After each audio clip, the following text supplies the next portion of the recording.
Hello everyone, welcome to political IR mentor. आज इस video में हम डिस्कस करेंगे सोर्सेज ऑफ इंडियन कॉन्स्टिट्यूशन। इस टॉपिक से हर एग्जाम में लगभग आपका एक क्वेश्चन आपको देखने को मिल जाता है कि हमारे जो कॉन्स्टिट्यूशन है उसके कई ऐसे फीचर्स हैं जो हमने अलग अलग कंट्रीज से बोरो किए हैं। तो वो हम इस वीडियो में डिस्कस करेंगे कि कौन सा फीचर हमने किस कंट्री से लिया है। तो चलिए स्टार्ट करते हैं। तो ये वो सोर्सेज हैं मेजर जिनसे हमने जो फीचर्स हैं वो अपने कॉन्स्टिट्यूशन में बोरो किए हैं। गवर्नमेंट ऑफ इंडिया एक्ट हो 1935 का, then UK, US, Germany, Australia. अब किस कंट्री से पर्टिकुलर कौन सा फीचर लिया है वो हम कंट्री वाइज इसमें अब आगे डिस्कस करेंगे। बट उससे पहले कुछ जैसे ये जो कॉन्स्टिट्यूशन जो हमारा अडॉप्ट किया था, कॉन्स्टिट्यूएंट असेंबली ने ये बनाया था। एंड कॉन्स्टिट्यूशन को बनाने में लगभग 2 साल 11 महीने एंड 18 दिन लगे थे आपके। 2 years 11 month एंड 18 days। और कॉन्स्टिट्यूशन जो है ये हमारा अडॉप्ट कब किया गया था, ये डेट भी आपसे एग्जाम में पूछी जाती है। तो ये 26 नवंबर 1949 को अडॉप्ट किया गया था। लेकिन ये लागू कब से हुआ, तो 26 जनवरी 1950 से ये जो संविधान है वो लागू हुआ था।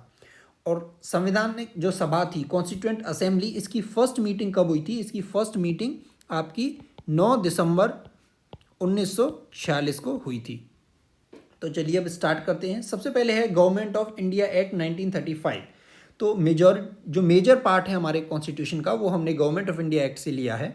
लगभग 75% आप कह सकते हैं। तो सबसे पहला फीचर है जो फेडरल स्कीम है कि हमारा जो संविधान है, जो कंट्री है, वो फेडरल स्ट्रक्चर होगा उसका। तो ये जो है फीचर, ये हमने गवर्नमेंट ऑफ इंडिया एक्ट से लिया है।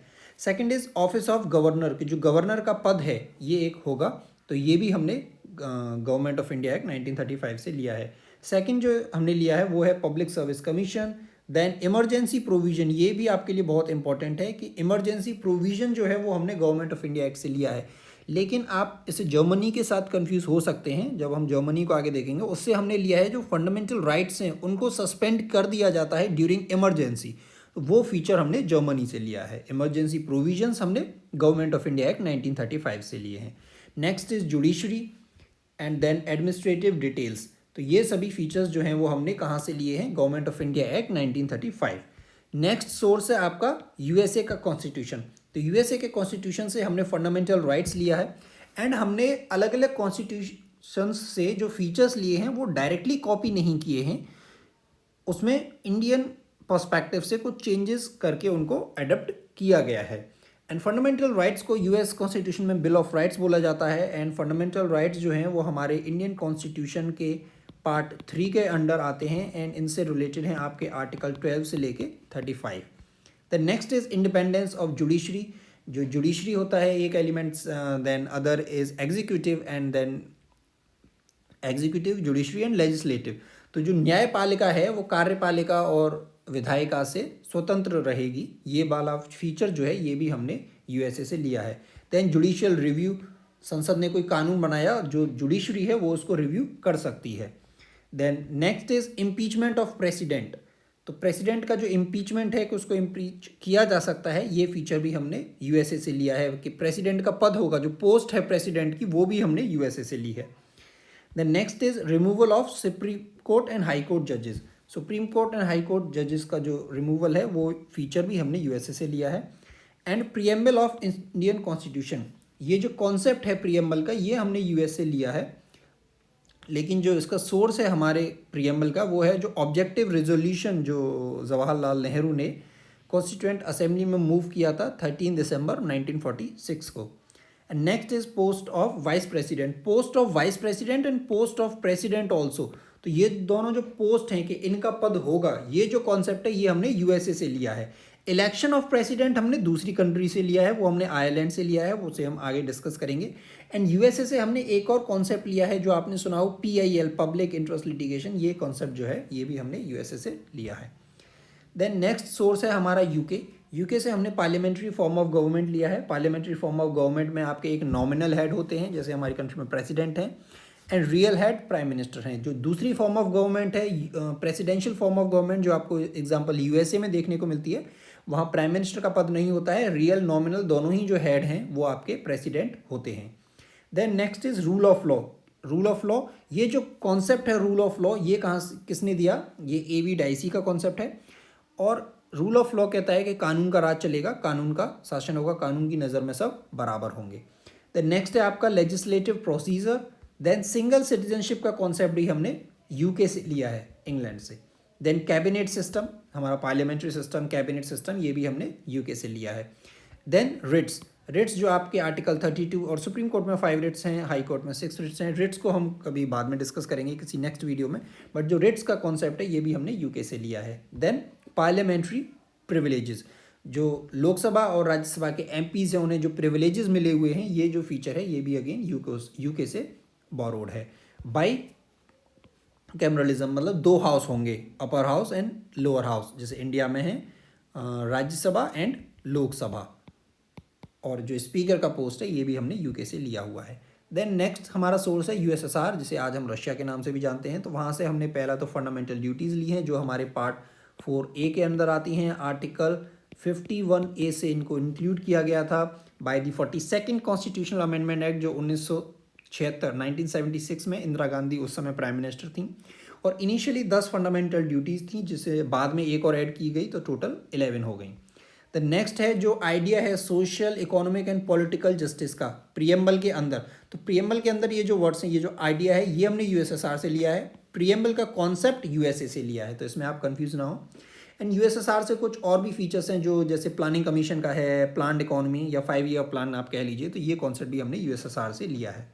द नेक्स्ट इज जर्मनी, जिसे हम वीमर कॉन्स्टिट्यूशन भी बोलते हैं, वहाँ से हमने लिया है इमरजेंसी के समय जो फंडामेंटल राइट्स को सस्पेंड कर दिया जाता है। So suspension of fundamental rights during emergency, this feature is borrowed from Germany.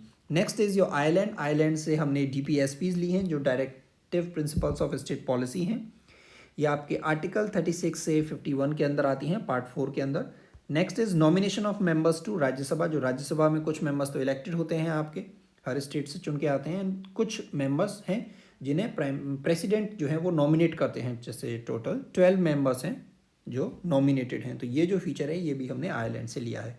Next is president का जो इलेक्शन का मेथड है, प्रेसिडेंट का पोस्ट, वाइस प्रेसिडेंट का पोस्ट, ये हमने कहाँ से लिया, यूएसए से।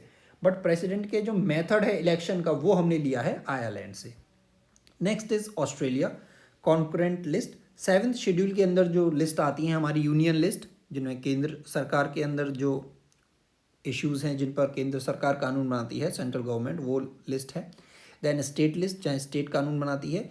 एंड देन वो जो दोनों में कॉमन होते हैं, कॉन्क्रेट लिस्ट के अंदर आते हैं। ऑस्ट्रेलिया से हमने freedom of trade and commerce भी लिया है। And joint sitting of 2 houses of parliament, संसद के जो संयुक्त जो मीटिंग होती है, जॉइंट सिटिंग होती है लोकसभा और राज्यसभा मिला के, तो वो फीचर भी हमने ऑस्ट्रेलिया से लिया है। अब हम बात करते हैं कनाडा। कनाडा से हमने लिया है federation with a strong centre. And residuary जो पावर्स हैं वो भी किसके पास होंगी, सेंटर के पास। अभी हमने देखा जैसे कॉन्करेंट लिस्ट में किसका लॉ चलेगा, सेंटर का मेन।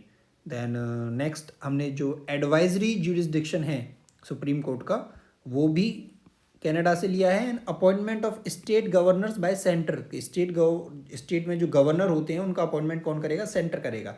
तो ये फीचर भी हमने कनाडा से लिया है। नेक्स्ट कंट्री है जापान। जापान से हमने लिया है प्रोसीजर एस्टेब्लिश्ड बाय लॉ, कि जो कानून है, कानून ने एक प्रोसीजर बना हुआ है, कि प्रोसीजर बताया है कि आपको ये करना है, फिर ये करना है, ये करना है। जैसे किसी को अरेस्ट करते हैं तो 24 घंटे के अंदर मजिस्ट्रेट के सामने पेश करते हैं।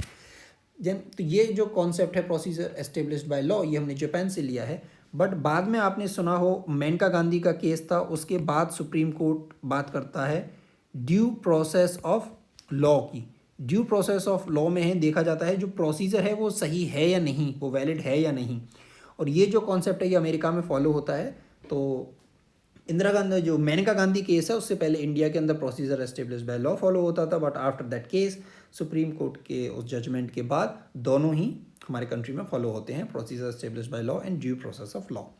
Next is south Africa. South Africa से हमने लिया है procedure for amendment in the Indian constitution. Indian constitution में जो हम अमेंडमेंट देखते हैं तो वो जो प्रोसीजर है किस प्रोसेस से होंगे, वो भी हमने कहाँ से लिया है, साउथ अफ्रीका से लिया है। इससे रिलेटेड है आपका article 368। Next is election of members of Rajya Sabha. Rajya Sabha जो अपर हाउस है उसके मेंबर्स का इलेक्शन किस प्रक्रिया से होगा, तो ये फीचर जो है हमने मेथड साउथ अफ्रीका से लिया है। देन आपका लास्ट है फ्रांस। फ्रांस से हमने रिपब्लिक का कॉन्सेप्ट एंड ये जो ट्रिनिटी है, लिबर्टी, इक्वालिटी एंड फ्रेटर्निटी, ये जो आइडिया है प्रियम्बल के अंदर, ये हमने कहाँ से लिया है, फ्रांस से लिया है। तो इस तरह से हमने देखा कि किस कंट्री से हमने कौन सा फीचर बोरो किया है। तो आई होप आपको ये वीडियो पसंद आया हो। इस वीडियो को लाइक ज़रूर करें, अपने फ्रेंड्स के साथ शेयर करें। एंड आप हमारे टेलीग्राम चैनल के साथ भी जुड़ सकते हैं, जहां हम प्रीवियस ईयर क्वेश्चन का बेस पर फ्रीक्वेंटली क्विज अपलोड करते हैं। कोई भी अपडेट आता है तो उसका भी इन्फॉर्मेशन भी आपको टेलीग्राम चैनल के माध्यम से मिल सकती है। एंड टेलीग्राम चैनल का लिंक इस वीडियो के डिस्क्रिप्शन में दिया हुआ है। So thank you.